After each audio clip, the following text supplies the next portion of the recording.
Hello and welcome back to the Electronic Intifada podcast. I'm Nora Barrows-Friedman. For 20 months, Israel has been carrying out a genocide in Gaza, but it is not doing it alone, of course. Apart from the financial, political, and diplomatic cover and encouragement by the U.S. and other Western states, there is an entrenched supply chain that stretches across the world, which provides the materials, the weapons, the components, and the shipping of those materials for the ongoing slaughter of Palestinians and the colonial destruction of their land. A new 50-page report by the Maersk campaign, a project of the Palestinian Youth Movement, details these supply chains and the role that the Danish shipping company Maersk plays at every step.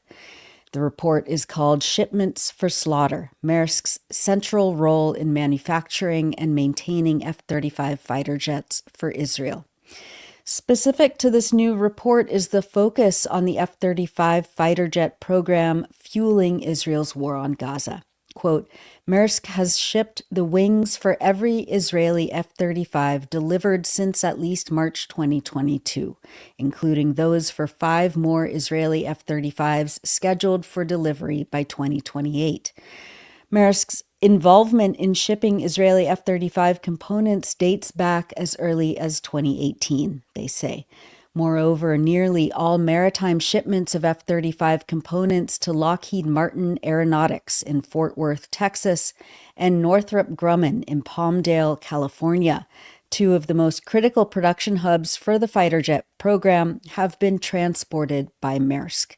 The campaign says that their findings, quote, underscore the urgent need to hold corporations accountable for their role in enabling occupation and war and the necessity of collective action.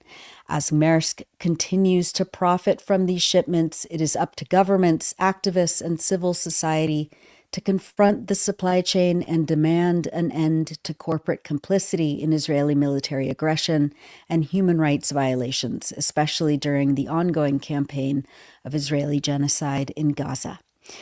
Joining us to talk about this new report and the role that Maersk plays in Israel's genocide are Nadya, Tannous, and Kaleem Hawa. Nadya is a longtime community organizer, and Kaleem works with a team of researchers focusing on a global arms embargo against Israel. Both are steering members of the Mask Off Maersk campaign and organizers with the Palestinian Youth Movement. Nadya and Kaleem, welcome back to the Electronic Intifada podcast. Thanks for having us, Nora. It's good to be back. Thank you for being back. Let's talk about this new report and your detailed analysis that will be published on the Electronic Intifada very soon. But what can you say about these F-35 fighter jet components, where they come from, and how they're used to kill Palestinians, especially at this moment of increased aggression regionally? I mean, we're recording this on June 13th. Last night, Israel started attacking Iran. And undoubtedly, these fighter jets, these F-35 are being used in that as well as over Gaza. Yeah, Nora, this interview is coming at a really interesting time. What we are seeing is an unquestionable direct war of aggression against Iran by the U.S. and Israel. And when we talk about the F-35 supply chain as one of the most complex, but also one of the most kind of expensive supply chains in the creation of this F-35 weapon, which is used in both U.S. and Israeli aerial dominance against other nations around the world. We really, I think, need to talk about why arms embargo is so critical in this moment, and why that actually connects to trying to curb the war machine, which is trying to shift the Middle East, remake the modern Middle East, and really what's we believe an American and Israeli ploy to dictate the next day or the day after for our entire region. We've been saying this from the beginning. The fight for Palestine is also a fight and a confrontation against Zionism, which impacts the entire Middle Eastern region and, in fact, the entire world. So specifically, Kaleem, I want to hand it to you to actually talk about the last kind of sets of shipments that we were tracking through Morocco, because when we talk about the F-35 program, now this moment when there is a pending war with Iran, we need to focus on what role the supply chain has in that. Why is this constant militarization and engagement in the logistics sector actually building the capacity for the US and Israel to do what it's doing right now? Right. Yeah, for sure.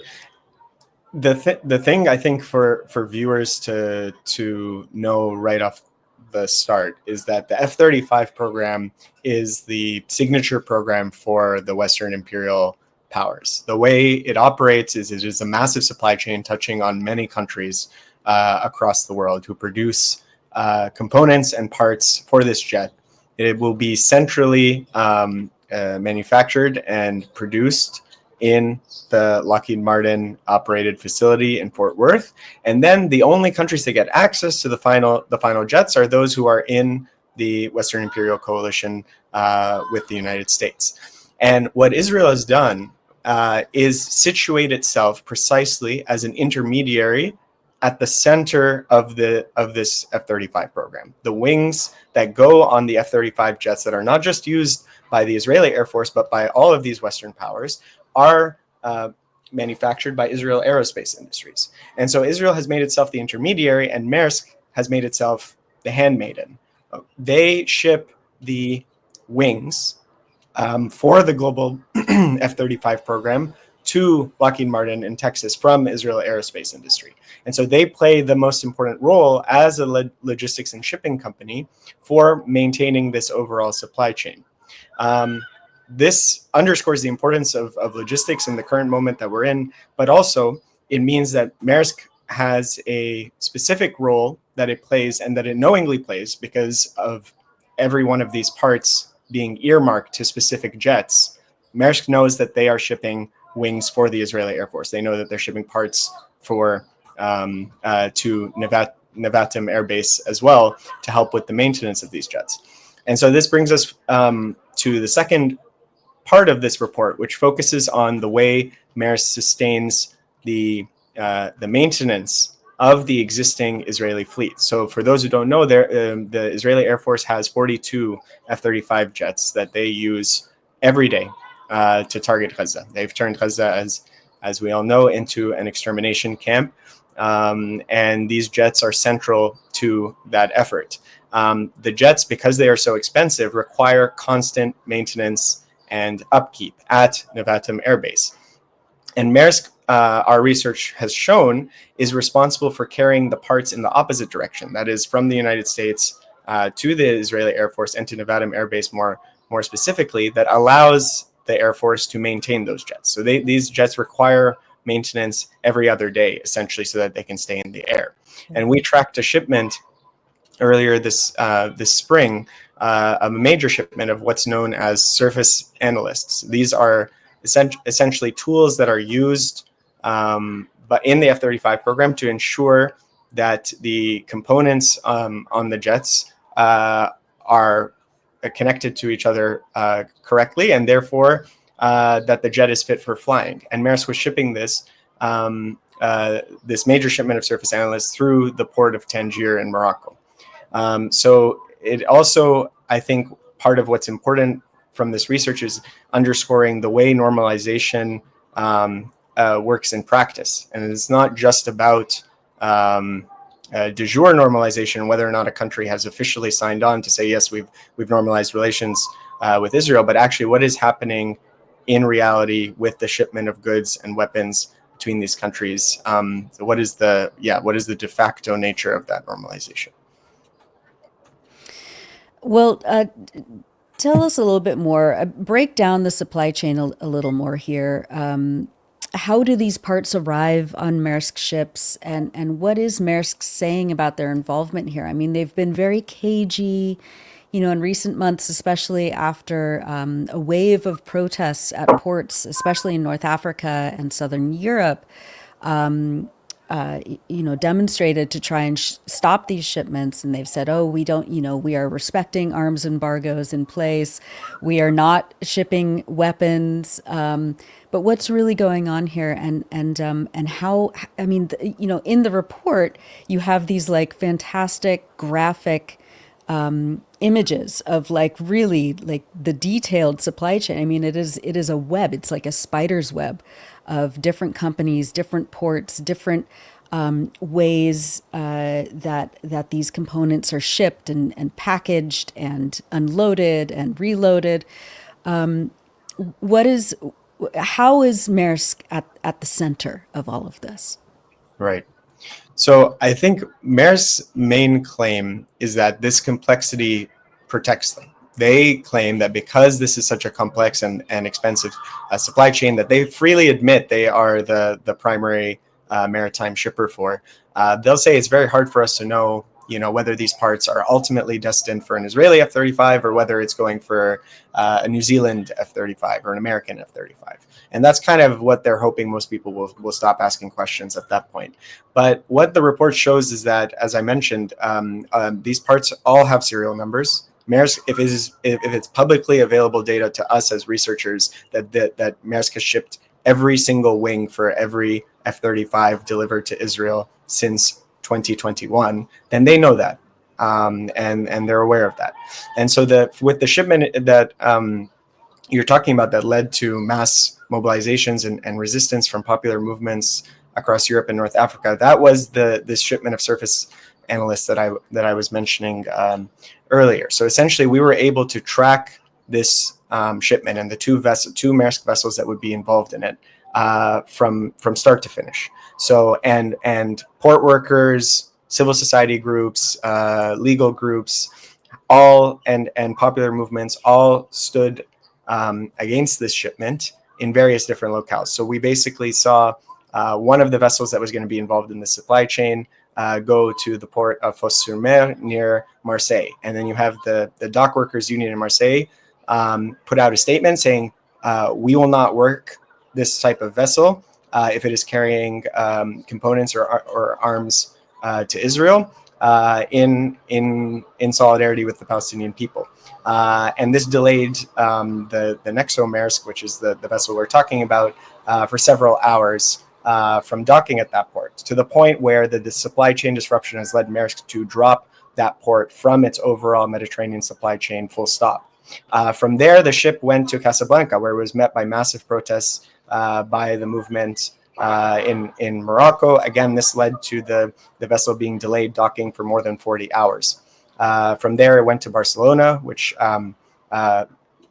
we can talk about a little bit later, where they're facing a lawsuit for transiting through that port, because we know Spain has currently an arms embargo policy against Israel. And then they finally ended in Tangier, where they were meant to pick up the shipment and take it to Israel. And this is where things get particularly interesting, if you'll forgive me for going a bit long.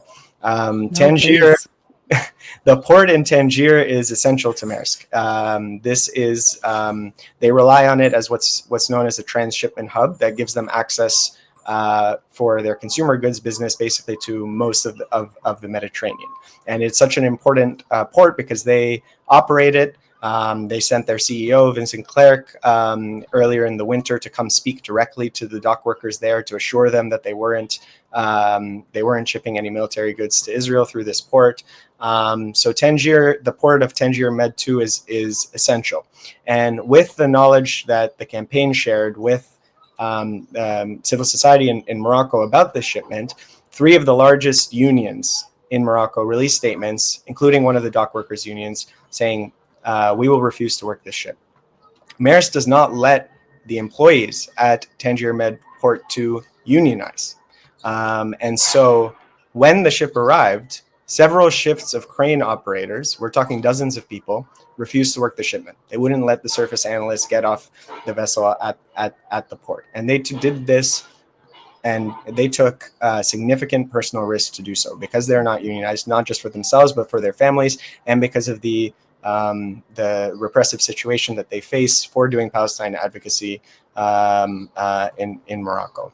And this, is an evidence of bravery, but it's also shows that the people, the masses within the Arab world, are boiling in this situation. They are confronted with governments that either de facto or de jure have normalized with Israel, and in some cases are supporting the ongoing genocide in Gaza.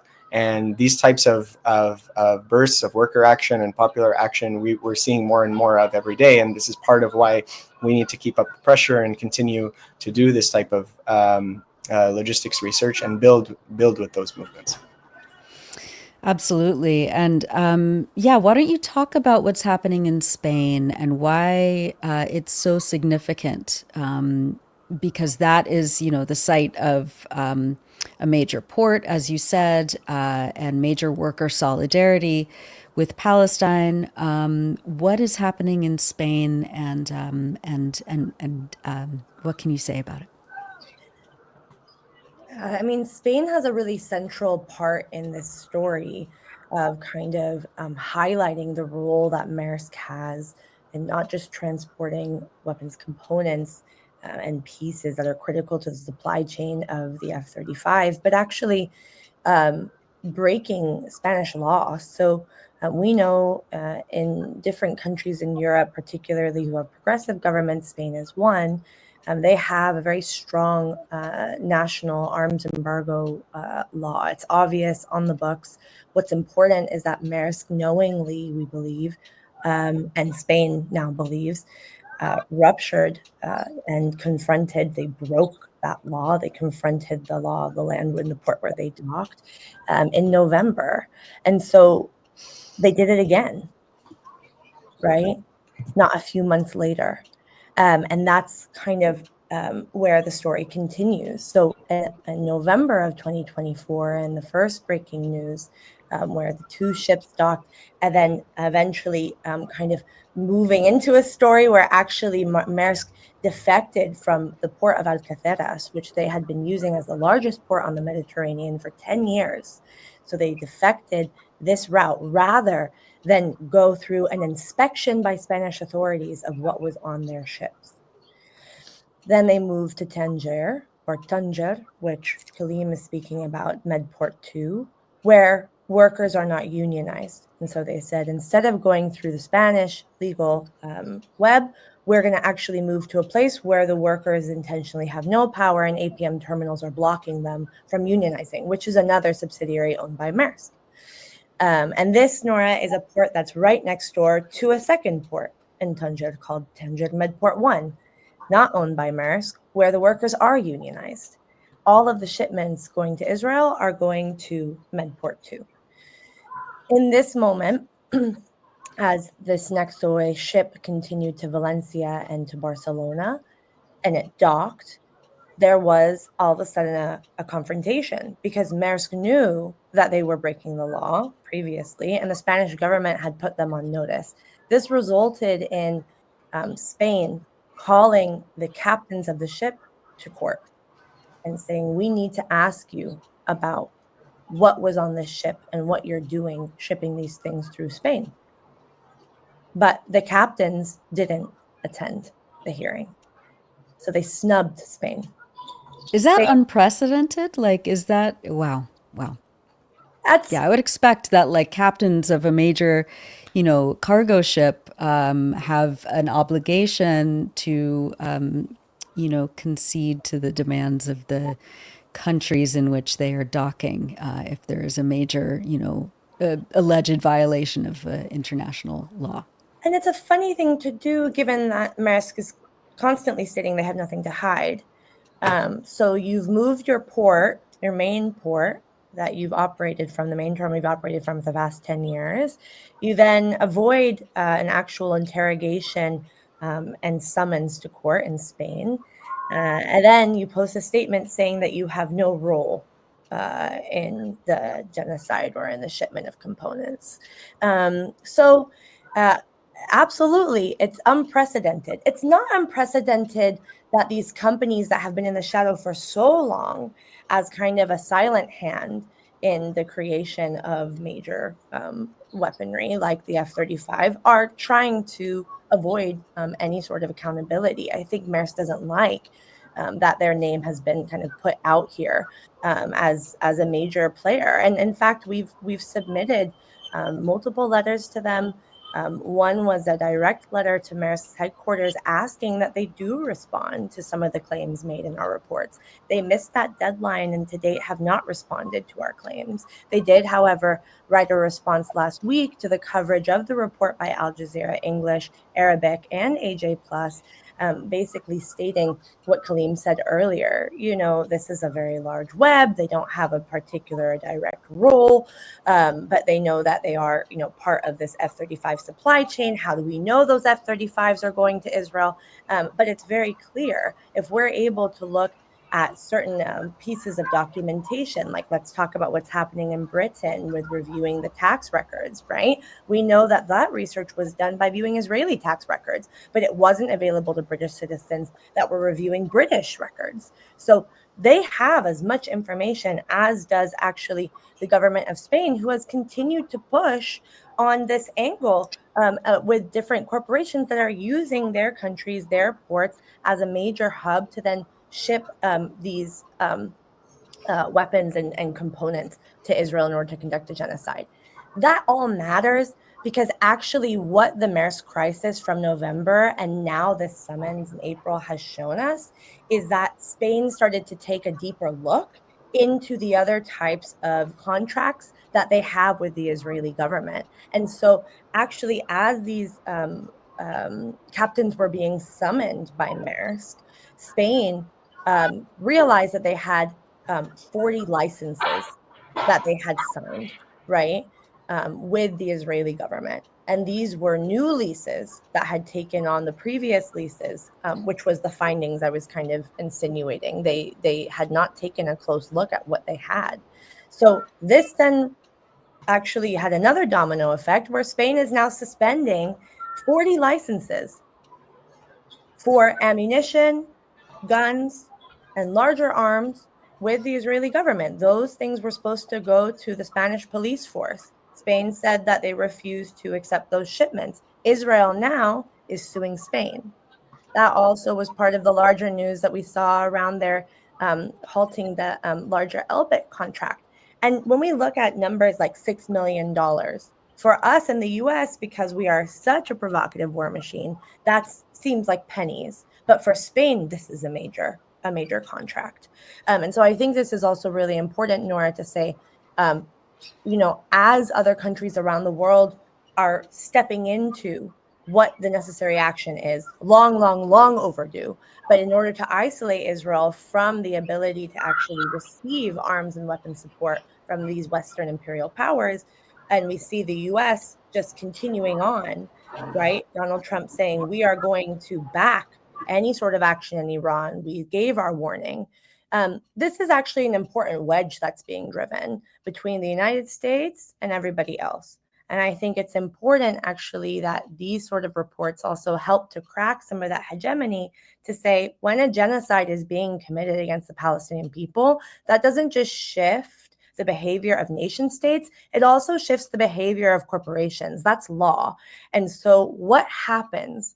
What are you going to do when that question comes up to say, are we going to take a stand? Are we going to shift our policies or are we not? And that's a position that Spain is taking now, where they've summoned those captains again. That captain said as of this morning that he had no idea what was being shipped on his vessel. The interrogation that was eventually captured on film by the lawyers was not permitted to be used or to actually be shown in court.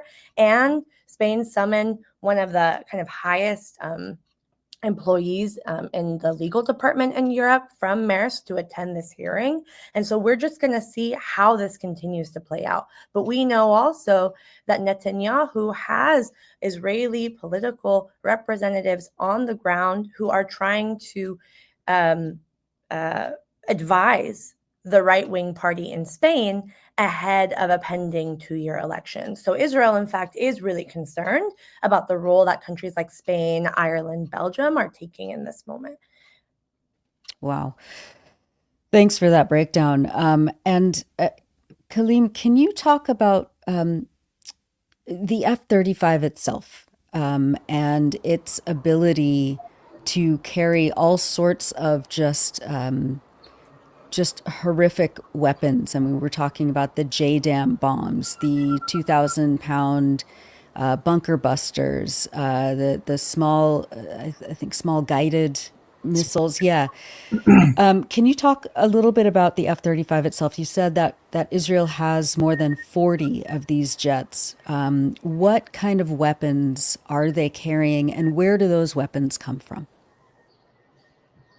Yeah, for sure. So the thing I'd like to highlight is that the what's particularly special about the F-35 as a weapon is that it has the ability to operate in what's known as a stealth mode or in a beast mode, which basically through reconfiguration of the jet itself can allow it to have larger payloads if need be, or to be more flexible to avoid targeting from the ground or by other jets. And so to use the example of the surface analyst shipment to drive this point home, with Gaza and with the relentless bombing of Gaza, the Israeli Air Force has largely not had to worry about any targeting of its jets.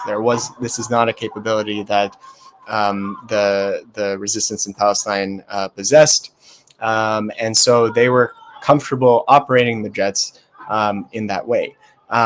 When we talk about these surface analysts, which, as I mentioned, is basically any repair of composite adhesion, any repair of the F-35's stealth coating requires a surface analyst.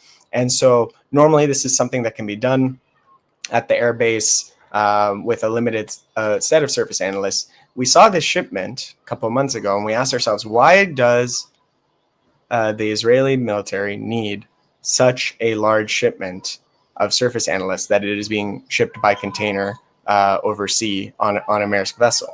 And I think now in retrospect, it suggests to us that this was part of a forward planning decision that they made for a regional escalation with Iran, because they will use these surface analysts.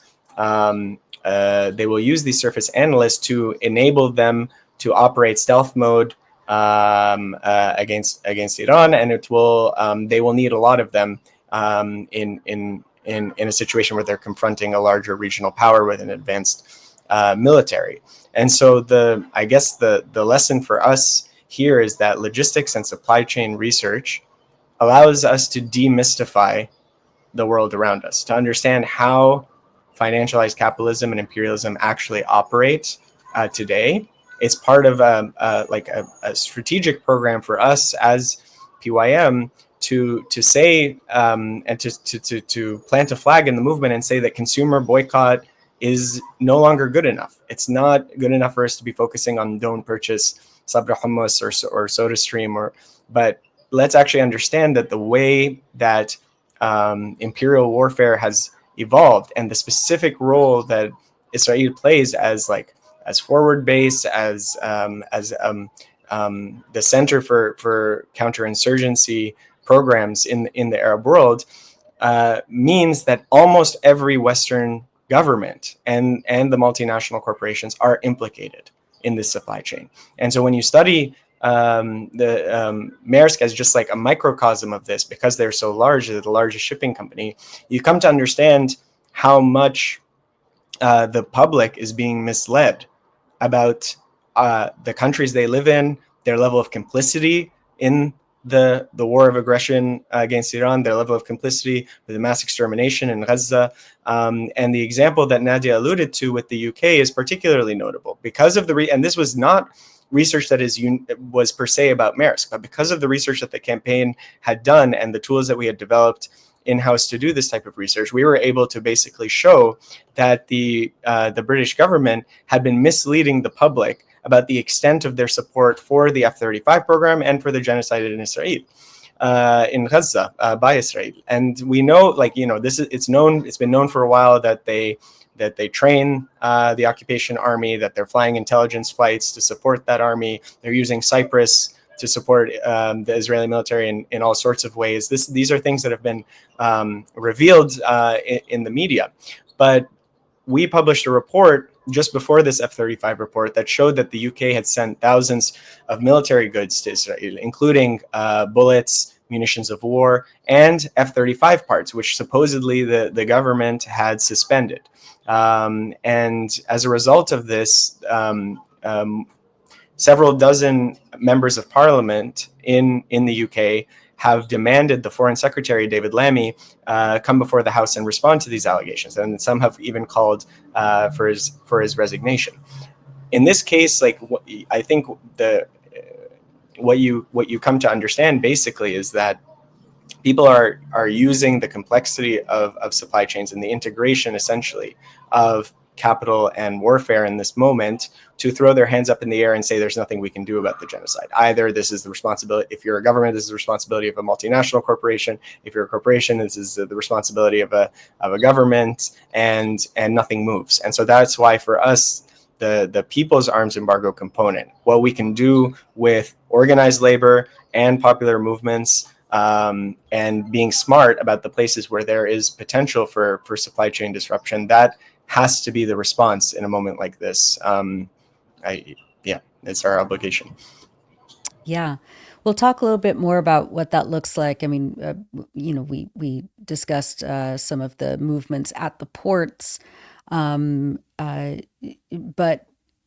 tell us about the campaign and how the Palestinian Youth Movement is envisioning this report being used by international civil society to amplify their campaigns, to build new ones, to join ones that are already in process. What does the response look like, and what does that responsibility of civil society look like right now?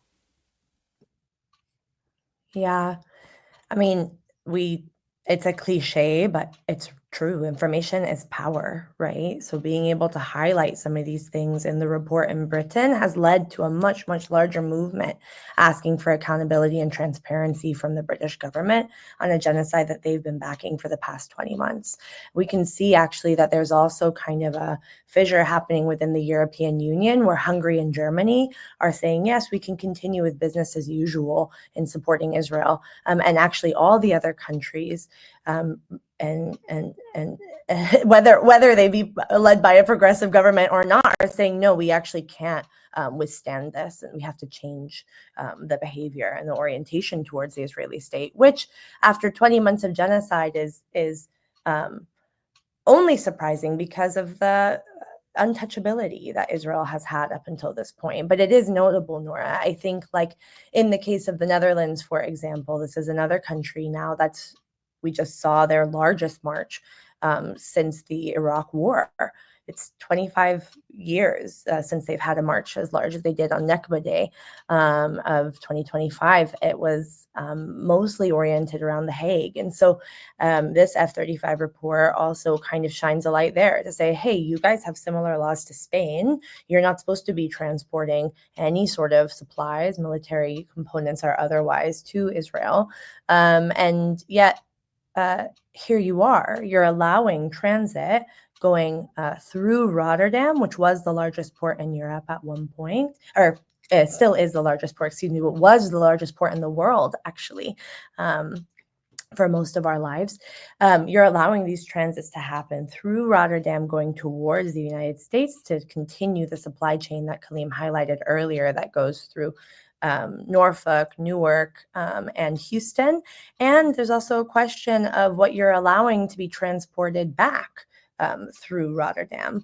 And so in the case of building with civil society, there actually was a city hall that was hosted in Rotterdam. asking these questions. And again, the politicians were really avoidant. They were saying, no, this is not something that we are aware of, right? That, again, contradiction comes up. Well, is it the government's choice or is it the corporation's choice? And who's to be held accountable for that? We also have, in the case of Rotterdam, another difficulty. That's Maersk specific, but also kind of industry-wide, right? They're the largest shipping company on the planet, and they are also an industry lead. That means that what Maersk does, everybody else does. We saw that when they pulled out after they were targeted in the Red Sea in 2024 by Yemen. They pulled out of the Red Sea corridor, so did everybody else.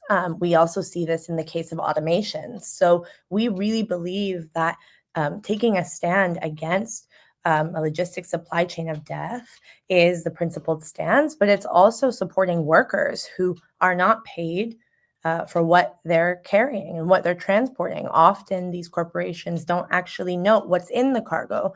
One reason is because they don't want companies, they don't want unions and states to know, but the other is because they don't want to pay 5 or 6 times as much to the workers in order to handle cargo that could really, really physically injure them or kill them. And so in the case of Rotterdam, you have a port that's the largest in Europe, and it's over 50% automated. That's a question, and that's an issue of injustice for us as the Palestinian Youth Movement. We believe that workers' rights and the rights of the Palestinian people are aligned.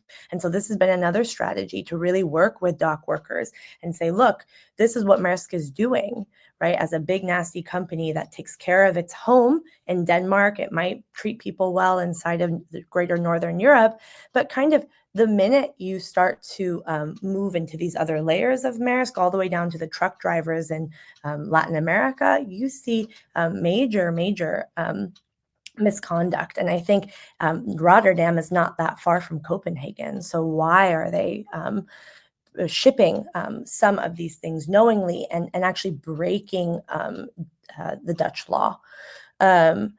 So this is something that we're kind of highlighting. I think the other thing is, as Kaleem mentioned earlier, like these are active shipments. You know, Israel is trying to produce a larger fleet of F-35 jets. We've seen how much destruction they've been able to do with 42. What happens when they reach 50? So these wings and the other components are part of an active cycle of building this next generation and next number of jets. We simply can't stand by and allow them to do that. And okay, you can put out statements in the ICC or back the fact that Netanyahu and other members of his government should be held accountable as war criminals. What about the role right now? We're fighting for a world where there isn't just an apology of what happened to the Palestinians once in the past.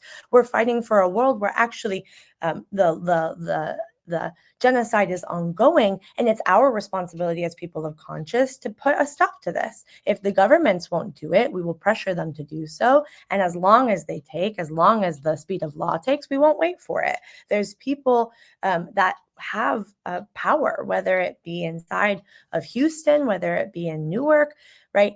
Whether it be in Madrid, in Madrid and Barcelona, whether it be in Rotterdam, whether it be in Tanger, to actually stand with each other. Right. And in the case of Marseille, like and 𝐓𝐡𝐞 𝐄𝐥𝐞𝐜, we're actually seeing shipments now avoiding that port altogether because of a simple statement from dock workers saying, we don't want to handle arms, period. We don't want to handle any components, period. Not just going to Israel. We don't want our workers to be part of the war machine. We don't think that's, something that should be a profound statement for people who are putting their bodies on the line every day in order to conduct the transfer of cargo, but it is. And so Maersk also is now threatening and intimidating the union in France, which is also another changing political landscape where the progressive forces on the ground, like Urgence Palestine, is being targeted and challenged, right? And you see this right-wing fascist rise in power that's saying any sort of progressive movement inside of France needs to curb to the current political agenda, which is business as usual. And that includes pressure on the CGT or the main union in 𝐓𝐡𝐞 𝐄𝐥𝐞𝐜. I think as folks located in the imperial core in the United States. We very much understand that when we see the same sort of escalation happening against the immigrant rights movement and the movement against deportations in the streets, and that being paired with a continual operation and repression against any organization or our organizer who's standing up for Palestine. This is all part of the same fight. Indeed, it is. Kaleem, what can you say about continuing, organizing around this campaign and really the importance of targeting, a specific company like Maersk, and what it means to be part of this campaign at this moment? Yeah, I would say actually in a strange way, targeting the specific company is one thing, and Maersk, I think, by all metrics, has met the threshold of being deeply complicit and responsible for the genocide in Gaza. We identified very early on that they were the largest shipper of U.S. foreign military sales directly to the Israeli Ministry of Defense, and now with the second report that they are the biggest game in town, so to speak, for the F-35 and for the Israeli F-35s. So this was established, but I would add actually the practice of struggle, the practice of research, and the base that provided movements across now the world to take up arms embargo work is the ultimate objective, and it is the most valuable part of this campaign. And this has had effects on blocking vessels and affecting supply chains that aren't related to Maersk specifically. And this is like basically how it's a force amplification for the wider movement. I'll use the example of Marseille that Nadya mentioned. So we talked about the first sort of very strong statement this year from the dock workers near Marseille about the Maersk vessel.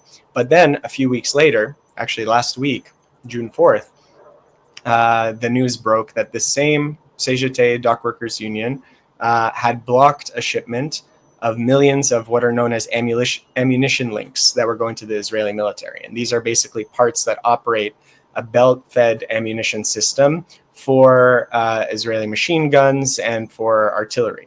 And so this was being manufactured in Marseille and was going from their port, from Port of Fos-sur-Mer to Israeli military industries. We being PYM and this investigative unit called The Ditch, it's an Irish-based investigative journalist team. They're amazing. We had been tracking this shipment for over 2 months. It's effectively a secret shipment that was not known to the dock workers. It was not something that had been in the French press before. And basically, because the position had been taken by the workers' movement that this was not that they rejected complicity in the genocide and they wouldn't allow working these ships, then it was possible essentially to share knowledge about this impending shipment that was about to leave in 2 days, and they acted immediately and said we're not going to work this, and the containers stayed on the port. And that's an entire supply chain that the Israeli military has been relying on that they'll have to figure out a new path for. And so this type of like incremental building, I think effectively is what gives all of us energy, and like seeing basically the movement coalesce around strategic objectives and like a focus on what is most effective, like how can we do our part and make sure that when we hit it lands. So yeah.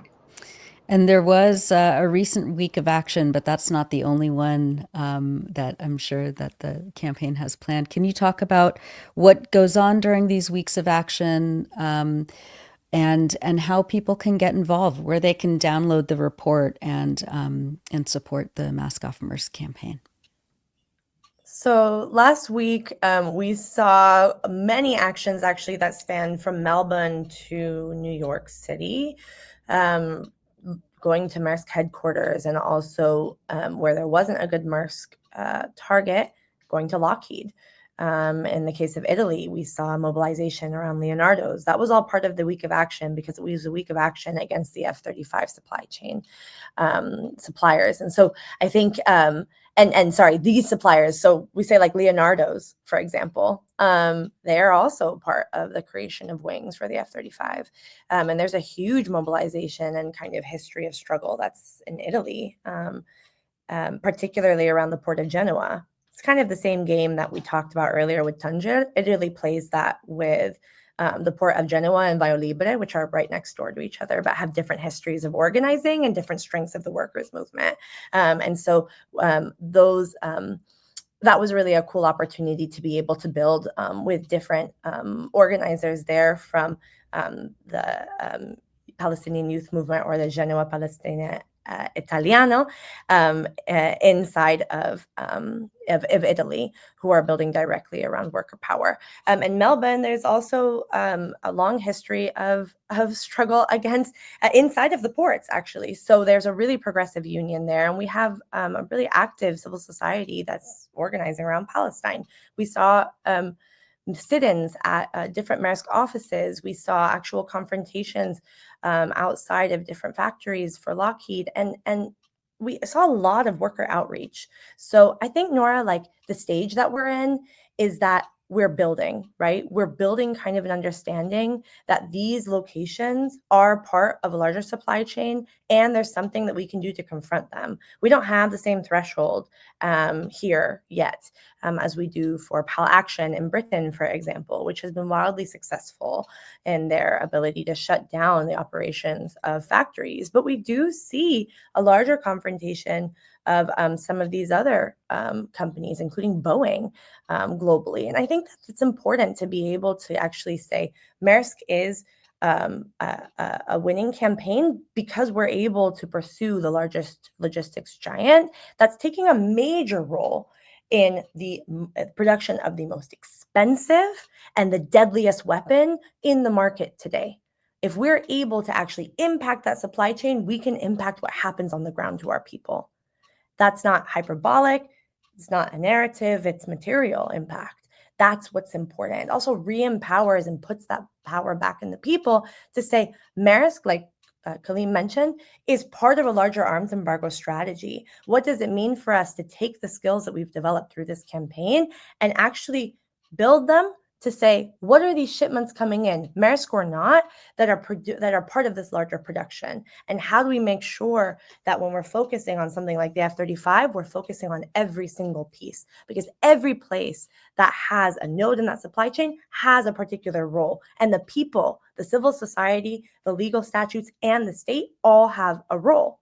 And they're going to work in different amalgamations in order to be able to create a trifecta that works. But we've seen that in these different cases, it does. It's working. And so that's really a call for us here in the US, in Canada, in Britain, in these countries that are having, in Germany, where there's actually a large participation in the Mask Off Maersk network, to take a stand and to actually say, what can we do in local action when we're trying to, when we're being faced with massive demoralization, we're still trying to push the gains to say that our people have not sacrificed in vain over the past 20 months. What does it mean to say, actually, we are going to dictate something different? We have a role to play here. Those who are Palestinian and Arab and the diaspora, and those who are in solidarity with Palestine, and now see how clearly the world doesn't change without us. It doesn't change without people of consciousness taking a stand. And so the week of action happened last week, had mass participation. There's also these digital days of action that I want to give a shout out to that have been super successful in trying to shift the consciousness of people who are working for Maersk, and also have put Maersk on notice that actually there isn't going to be a day of peace. They've had to shut down their phone systems multiple times. And we're asking people to reach out to us. We'll drop the contact information, and also we're pretty available as community organizers. We want to be able to meet with people who are organizing local and longstanding campaigns against targets in their community, and we have. So we're super excited also about the growing campaign in Denmark in Maersk's backyard, and we're revving up for another shareholders meeting where we're going to offer another round of resolutions to Maersk them actually denying those things on the floor to multiple civil society organizations was really shocking. We know these different organizations around the world are stronger together. And they're coming to the campaign. They're coming to this new era of organizing around boycott, divestment, and sanctions to be something that's around collective power and builds beyond just a consumer boycott model, which again is powerful, but won't bring the end to the genocide. Tell us where people can download the report and hook up with the campaign. The report again is called "Shipments for Slaughter: Maersk's Central Role in Manufacturing and Maintaining F-35 Fighter Jets for Israel." Where can people learn more? So you can go to maskoffmaersk.com. You can look at the Instagram page that we have. We're rolling out different reels of actions around the world and informational videos. We really want to be able to put some of these tools in people's hands. And then you can always contact us at maersk@proton.me. All of our reports are easily accessible, and we're working also to translate them now into Spanish, French, and Arabic. Fantastic. Nadya, Tannous, and Kaleem, Hawa, you're with the Palestinian Youth Movement and steering members of the Mask Off Maersk campaign. Again, it's Mask Off Maersk, and that's spelled MAERSK.com. And the email is maerskmaskoff@proton.me. Kaleem and Nadya, thank you for all of the work that you do, all of this just meticulous research. And for being with us again on the Electronic Intifada podcast. Thank you, Nora, so much for having us. Thank you, Nora. We watch you every week and see what the updates are on the ground. It's really a privilege to be here. We're excited to see y'all in the streets. The honor is mine. Thank you.